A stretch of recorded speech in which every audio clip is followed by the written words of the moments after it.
시간 이영구 목사님께서 우리는 어떻게 선교하는가 라는 말씀으로 설교해 주실 때 많은 은혜 받으세요. 할렐루야.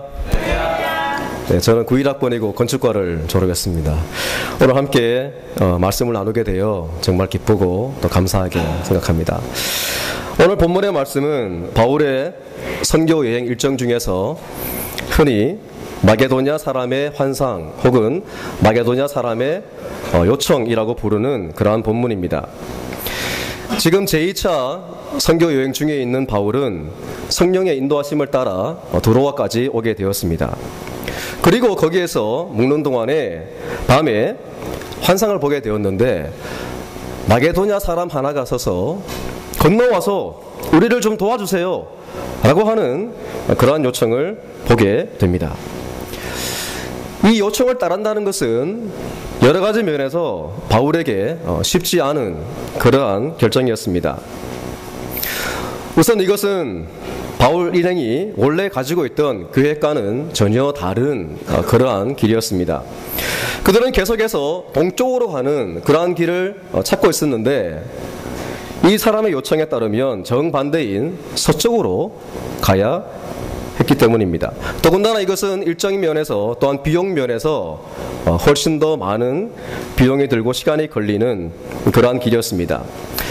왜냐하면 이 마게도냐는 육로로 걸어서 갈 수 있는 그러한 곳이 아니라 에게라고 하는 바다를 건너서 가야 하는 곳이었기 때문입니다.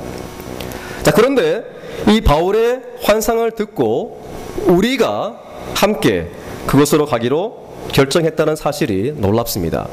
여러분 10절 말씀을 다시 한번 보시기 바랍니다. 지금까지의 계획과도 다르고 또 더 많은 비용과 시간이 소요될 것이 분명한 그런 제안을 듣고도 모두가 따라 주었다는 것입니다. 이 마게도냐 사람의 환상은 모두가 함께 본 것이 아니었습니다. 다 함께 모인 자리에서 그 한가운데에 누군가 나타나서 말을 전해주거나 혹은 함께 그 환상을 본 것이 아니었습니다. 바울 혼자서만 본 것이기 때문에 사실 모두가 동의한다는 것이 쉽지는 않았을 것입니다. 자, 만일 누군가 바울이 이러한 자신의 환상을 얘기했을 때 야 바울 그거 개꿈이야 라고 했다거나 아니면 누군가가 나서서 아니 우리 원래 계획대로 해야죠, 추가되는 그런 모든 비용은 다 누가 책임질 겁니까? 라고 말했다면 과연 어떤 결과가 주어졌을까요? 만일 그랬다면 이 선교 여행을 통해 복음이 최초로 유럽 땅으로 전해지는 그러한 역사적인 대전환이 일어나지 않았을 것입니다. 여러분, 인류 역사에는 특히나 기독교 선교 역사를 보면 언제나 꿈을 꾸고 비전을 제시하고 또한 구호를 외치는 그런 사람들이 있어 왔습니다. 그러나 그들 혼자 힘으로 이룰 수 있는 것은 그렇게 많지 않습니다.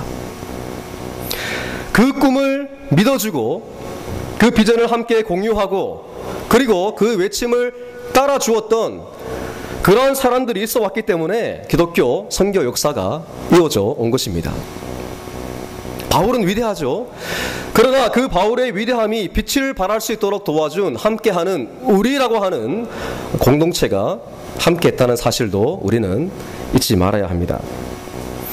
지난 1997년 1월 겟세마네 겨울 수련회 마지막 날이었습니다.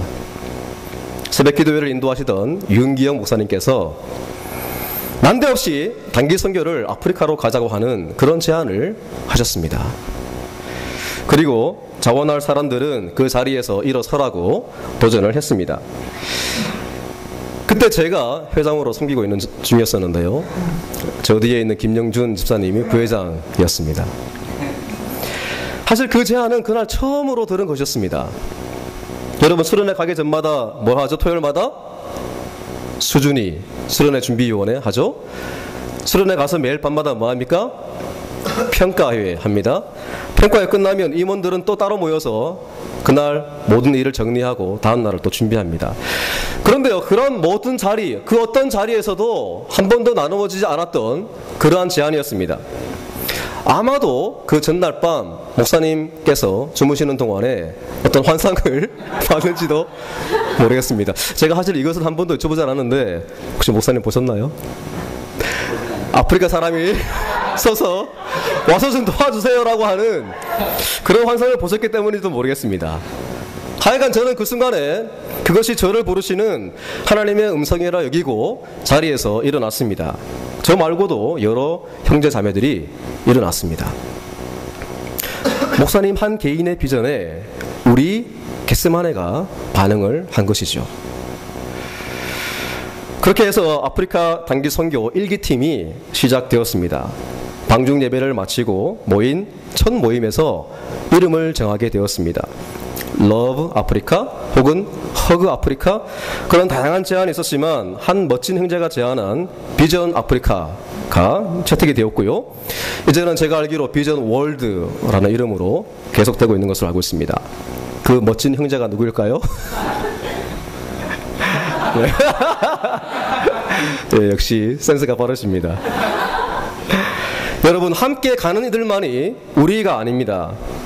기도로 중보하고요, 재정으로 지원하는 그런 모든 일들이 사실은 우리가 되어서 함께 선교에 동참하는 길입니다. 자, 여러분 자신의 그런 개인적인 비전, 꿈을 다른 그 누군가와 함께 나누어 본 적 있습니까? 아니면 다른 누군가의 비전을 내 것으로 삼고 함께 그 비전을 이루기 위해 무언가를 하는 중에 계십니까? 우리는 어떻게 선교하는가? 두 번째입니다. 이 사람의 요청 중에 가장 중요한 측면 중에 한 가지는 건너와서 우리를 도우라고 하는 것입니다. 기독교 선교 역사는 언제나 건너가는 여정이었습니다. 이것은 모든 것을 뛰어넘는 초월하는 복음의 특징과도 연결되는 것입니다. 복음은요, 국경을 건너고요, 강과 바다를 건너고 그리고 길을 건너서 그렇게 확장되어 왔습니다.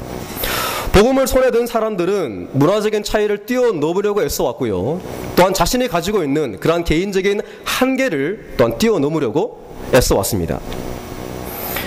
저는 지금까지 짧게는 일주일, 길게는 1년 그런 일정으로 세계 여러 곳으로 단기 선교를 다녀보았습니다.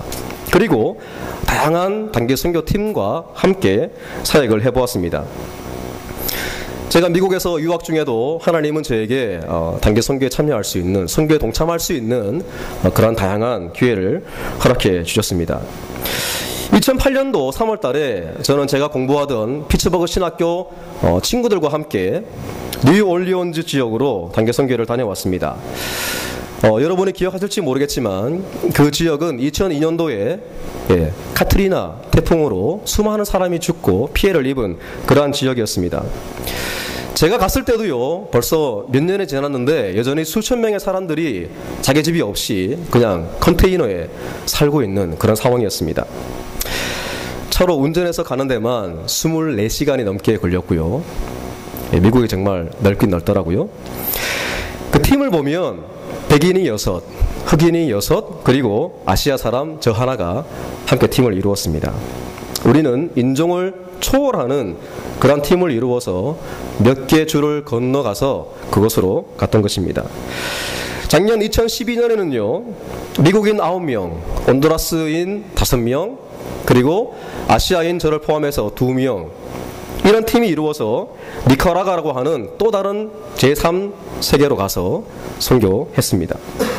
여러분, 이제는 지상과제인, 하나님이 우리에게 맡기신 지상과제인 세계 선교를 위해, 세계 복음화를 위해서 세계 그리스도인들이 함께하는, 서로의 차이를 뛰어넘어서 자신이 가지고 있는 그러한 경험과 지혜를 함께 모아 함께 사역하는 그러한 시대가 되었습니다. 협력의 시대이고 파트너십의 시대가 되었습니다. 이러한 시기에 가장 필요한 것은 나 자신이 내 안에 쌓아놓은 그러한 장벽을 먼저 허무는 일입니다. 제가 앞서서 우리에 대한 중요성을 말씀을 드렸습니다. 사실 이 한국 사람들처럼 우리라는 말을 많이 쓰는 민족은 없을 거라고 생각이 듭니다. 한국 사람은 my mom 이라고 하지 않고 뭐라고 하죠? 우리 엄마라고 하죠. my country 라고 하지 않고 우리나라라고 꼭 말하죠. 이를 통해서 우리는 우리 한민족이 개인주의적이지 않고 이 공동체주의적이다 이런 사실을 자랑스럽게 말합니다. 특히나 미국이나 서구 나라와는 그런 면에서 아주 대조가 많이 되죠. 개인주의적, 공동체주의적. 이것은요 분명히 좋은 점이고 자랑할 만한 것입니다. 그러나 이러한 공동체주의적인 우리 중심의 문화가 가지고 있는 단점이 있습니다. 그것은 내가 속해 있는 내 그룹 안의 사람들에게는 너무나 잘해주고요. 못할 것이 없지만 다른 그룹에 속해 있는 사람들에 대해서는 굉장히 배타적인 그런 자세를 갖는다는 것입니다. 그래서 지금까지 우리나라에는 지역주의, 학연, 지연 이런 것들이 폐쇄적 동질주의로 위세를 떨쳐왔던 것입니다. 공동의 이익과 선을 추구할 수 있는 이러한 공동체주의가 개인의 야망을 위한 극단적인 집단주의로 변질될 때 그 위험과 피해는 상상을 초월한다는 것을 우리는 역사를 통해 분명히 보아왔습니다. 히틀러의 독일이 그러했고요. 1994년 루안다 대학살이 그러했고 지금도 간간히 들리는 KKK나 스킨헤드 등이 그러합니다. 얼마 전 워싱턴 포스트에 이러한 기사가 실렸습니다. 내 이웃에 다른 인종이 사는 것에 대해서 어떻게 생각하십니까? 다른 질문에 대한 답이었는데요. 우리나라는 인도, 요르단, 또 방글라데시에 의해서 가장 거부감이 심한 나라군에 속해 있었습니다. 가장 거부감이 적은 나라는 미국, 영국, 브라질, 아르헨티나 이런 나라였습니다. 여러분 하나님의 나라에도 분명히 우리가 필요합니다. 함께 해야 될 형제와 자매, 공동체가 필요합니다. 그러나 그 우리는 닫혀있는 폐쇄된 그러한 우리가 아니라 열려있는 우리가 되어야 합니다. 모든 차별과 모든 구분을 뛰어넘을 수 있는 그러한 우리가 되어야 한다는 것이죠. 기독교의 선교 역사는 다름 아닌 이러한 우리가 전 세계적으로 확장되어 온 그러한 역사입니다. 자, 여러분의 삶은 어떠십니까? 건너가는 혹은 뛰어넘는 그런 삶을 살고 계십니까? 나이나 성별 혹은 학력, 인종, 문화 선교를 지향하는 삶이란 일상의 생활 속에서 이러한 것들을 적극적으로 의지적으로 뛰어넘고자 하는 그런 삶의 패턴, 그런 삶의 습관을 말합니다. 여러분 바다를 건너가지 못하면 길을 건너서라도 아니면 아파트 문과 문 사이를 건너서라도 가야 합니다. 그러나 그보다 먼저 내 안에 만들어져 있는 그러한 벽들, 불신과 혹은 편견의 벽들부터 허무는 연습을 해야 한다는 것입니다. 세 번째, 우리는 어떻게 선교하는가? 10절 말씀에서 바울 일행은 우리를 도와주세요라고 하는 이 마게도냐 사람의 요청을 복음을 전하라고 하는 하나님의 부르심으로 인정하고 있는 것을 보게 됩니다. 그 사람들은 그냥 도와주세요 라고 말했는데 이분들은 복음을 전해야겠다 이렇게 이해했다는 것입니다. 여러분, 선교의 핵심은 복음을 전하는 것입니다. 우리가 줄 수 있는 가장 큰 도움은 복음을 전하는 것입니다. 자, 여기서 복음을 전한다는 말의 의미를 우리는 두 가지로 해석해 볼 수 있습니다. 우선은 실제적으로 내가 하는 말이나 혹은 인쇄되어 있는 문서를 통해서 직접적으로 그 메시지를 증거하는 것입니다.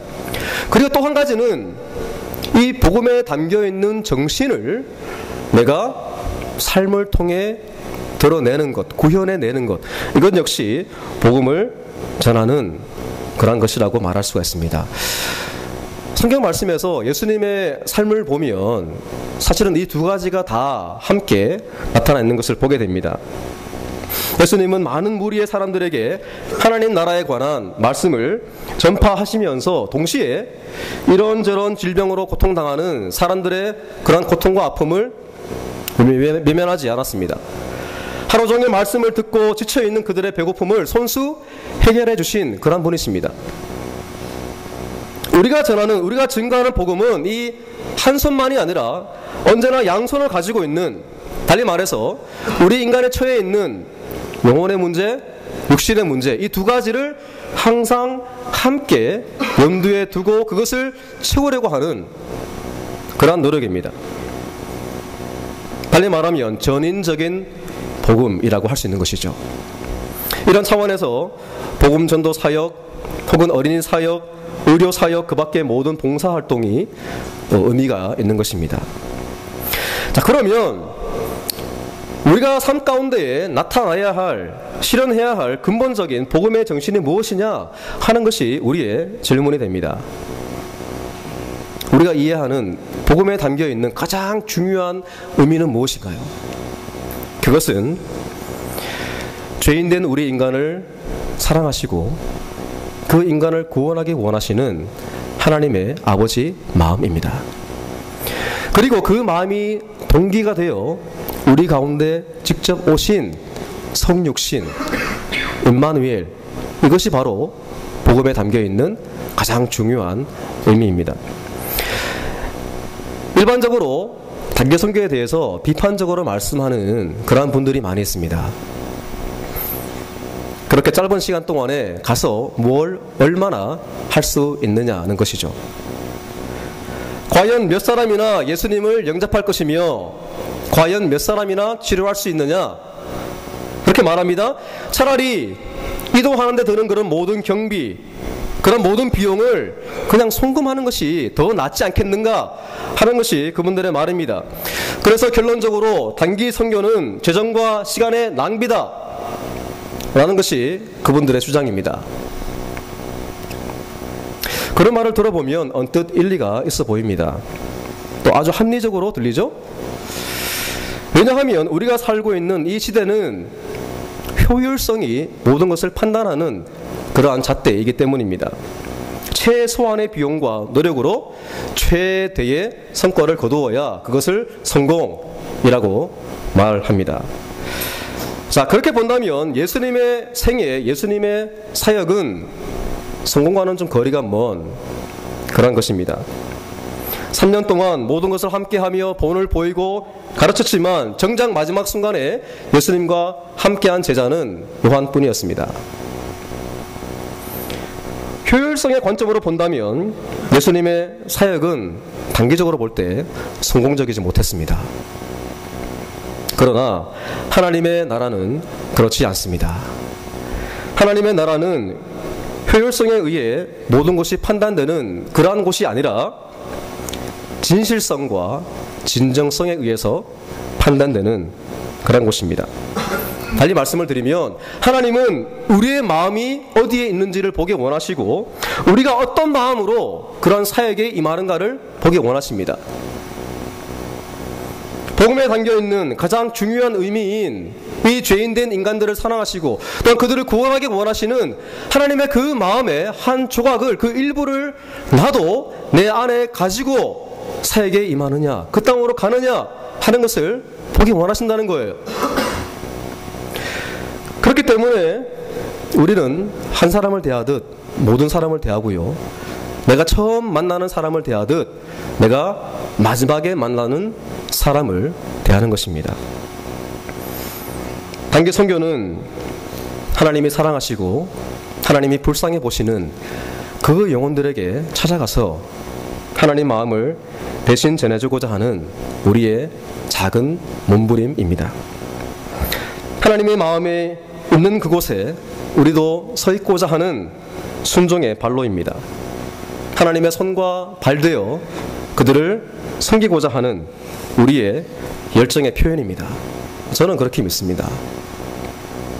앞서 말씀드린 뉴올리언즈 피해 현장, 저희가 한 일은 아주 단순했습니다. 이른 아침부터 늦은 저녁까지 무너진 집을 다시 세우는 그런 일을 했죠. 창문을 새로 달고요, 기둥을 세우고, 벽을 박고, 나선못을 조이고, 쓰레기를 치우고, 그러한 노동을 했습니다. 그런데 며칠 동안 그러한 저희를 지켜보던 그 집주인 아주머니께서 나중에 이런 말씀을 했습니다. 여러분은 왜 이곳에 와서 우리에게 이러한 일을 해주는 것인가요? 이 순간이 바로 우리의 마음과 그분의 마음이 통하는 순간입니다. 마음이 열리는 것이죠. 그때가 바로 복음을 전할 수 있는 중요한 기회가 되는 것입니다. 자, 네 번째입니다. 우리는 어떻게 선교할 것인가? 방금 전에 말씀드린 복음 안에 담겨있는 가장 중요한 정신, 그 두 번째가 바로 성육신, 하나님이 우리와 함께 하신 임마누엘입니다. God is with us. 하나님이 우리와 함께 하신다는 사실입니다. 이것은 인류 역사상 가장 위대한 선언입니다. 창조주이신 하나님이 피조물인 인간과 함께 하시려고 이 땅에 친히 오셨다는 그 사실은 인류 역사상 가장 충격적이고도 놀라운 사실입니다. 그 누구도 이러한 일을 상상해 본 적이 없었고요. 그러므로 기대해 보지 않았습니다. 사람들은 인간이 신이 될 수 없기 때문에 신이 사람이 되는 일도 없을 거라고 생각했습니다. 그래서 이 사실이 지금까지 수많은 사람들의 마음을 움직이는 것입니다. 하나님이 우리와 함께 하신다. 하나님이 우리에게 오셨다. 이 사실이 많은 이들의 마음을 움직이는 것입니다. 이것이 바로 함께함의 능력입니다. 여러분, 우리는 누군가와 함께하는 것이 종종 내가 하는 어떤 말보다 더 힘이 있는 것을 보게 됩니다. 갑작스러운 사고나 질병으로 사랑하는 사람을 떠나보낸 그러한 이들과 함께 있어 보셨습니까? 혹은 뼈아픈 실패로 고통 중에 있는, 낙심하고 있는 그런 사람들과 함께 있어 보셨습니까? 굳이 우리가 무슨 말을 하지 않더라도 그냥 함께 있어주고 그 사람의 어깨를 감싸 안아주고 혹은 같이 울어주는 것만으로도 크나큰 위로와 힘이 됩니다. 하나님께서 우리 인간을 구원하시기 위해 하신 일을 한번 생각해 보시기 바랍니다. 하나님께서는 우리에게 됐다, 구원받기 위한 매뉴얼이다 하나 던져주시고 만 것이 아닙니다. 고통받는 인간의 상황을 그냥 멀리서 지켜보게만 하셨던 그런 분이 아니십니다.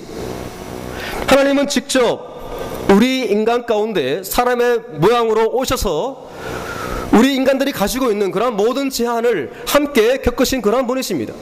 심지어는 죄가 없는 그분이 죄인된 우리의 모든 죄를 대신 지시고 십자가 위에서 돌아가신, 물과 피를 다 흘리시고 돌아가신 그런 분이십니다. 그러한 사실 앞에 우리의 마음이 녹아내리는 것이죠. 하나님은 우리와 함께 고통을 겪으시는 분이십니다. 지금도 그렇습니다. 여러분, 전 세계적으로 역사적으로 둘러보면 우리를 좀 도와주세요, 와서 좀 도와주세요 라고 하는 요청이 많이 있습니다. 우리가 관심이 없어서 못 듣고 못 볼 뿐이죠. 저는 스리랑카에서 부흥에 참석해 보았습니다. 전국에서 온 성도들이 3박 4일 동안 부흥회를 하는데요. 그분들이 모인 장소가 어딘지 아십니까? 허허 벌판입니다. 그 땅은 거의 80%가 승려들이기 때문에 기회만 되면 방해하고 박해합니다. 교회를 찾아와서 교회를 불지르기도 하고요, 목사님들을 린치하기도 하고 실제로 총으로 죽이기도 하는 그러한 현실이 바로 스리랑카의 현실입니다. 그래서 이 성도들이 그런 모든 사람들의 눈을 피해서 일반적인 차가 다니는 도로에서도 한참이나 들어간 잘 보이지 않는 그런 허허벌판에 모여서 부흥회를 하는 것입니다. 어떤 분들은 텐트를 치고 어떤 분들은 그냥 이불 하나 덮고 3박 4일을 지냅니다. 밥도 거기서 해먹죠. 몇몇 성도들이 나무 그늘 아래에서 함께 말씀을 듣거나 혹은 기도하거나 혹은 찬양합니다. 함께 온 어린 아이들은 그냥 마냥 그 흙탕 위에서 뛰어노는 것이죠. 저는 매년 그 땅을 갈보며 이런 생각을 해보았습니다. 과연 무엇이 그들로 하여금 그렇게 생명이 위협받는 그런 상황에서도 자신의 교회를 포기하지 않고 믿음을 저버리지 않는 그런 담대함과 용기를 가지게 하는 것일까? 자신의 삶에서 많은 것을 포기해야 하는 박해와 고통과 위험이 있는 그러한 현실임에도 불구하고 끝까지 그렇게 살기를 포기하지 않는, 믿음으로 살기를 몸부림치는 그분들의 그러한 믿음과 확신은 과연 어디에서 온 것일까? 여러분, 전 세계는 지금도 핍박 중에 있는, 박해 가운데 있는 우리의 형제와 자매들이 많이 있습니다. 그분들이 외로움 때문에 더 힘들지 않도록 해야 할 책임이 저는 우리에게 있다고 믿습니다. 이것은 같은 시대를 살아가는 그리스도인의 책임이라고 할 수 있습니다. 하나님 안에서 전 우주적인 그러한 공동체를 이루고 있는 성도의 마땅한 의무라고 그렇게 믿습니다. 사실 가서 우리가 할 수 있는 일이 그렇게 많지는 않습니다. 그러나 잠시라도 함께 할 수는 있습니다. 그들의 손을 한번 잡아줄 수는 있습니다. 비록 우리의 방문이 일주일, 10일 혹은 한 달 길지 않지만 여전히 위협과 박해를 당하고 있는 그 땅의 형제와 자매들에게는 우리가 그들을 기억하고 있다는 사실을 말해주는 중요한 증거가 될 것입니다. 비록 멀지 있지만, 우리가 함께 하고 있지 않지만 믿음 안에서 한 아버지를 모시는 형제요 자매임을 말해주는 그러한 증거가 된다는 것입니다. 매년마다 스리랑카에서 저희가 사역을 마치고 올 때에 목사님께서, 거기에 계신 목사님께서 하시는 말씀이 있습니다. 여러분이 오셔서 큰 위로 받았습니다. 여러분이 오시는 것은 우리에게 블레싱입니다. 그리고 또 하는 말씀이 있죠? 또 오세요. 그래서 매년마다 그 부담을 안고 가는 것입니다.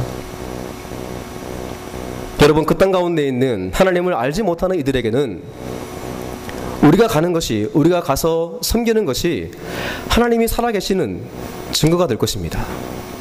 여전히 그 땅 백성들을 사랑하시고 돌아오기를 기다리시는 하나님의 그 아버지 마음을 조금이나마 보여주는 그러한 증거가 된다는 것입니다. 그러하기 때문에 우리는 그곳으로 갑니다. 가서 함께 하는 것입니다. 말씀을 정리합니다. 사랑하는 여러분, 우리는 어떻게 선교합니까? 우리는 하나님이 주신 비전과 꿈을 함께 공유하며, 비록 작은 가슴이지만 내 안에 하나님의 그 마음을 품고 우리를 가로막는 모든 것을 뛰어넘어 직접 그곳으로 가서 그들과 함께함으로 선교합니다. 이것이 오늘 본문의 말씀에서 우리에게 보여주시는 귀중한 선교의 원리입니다.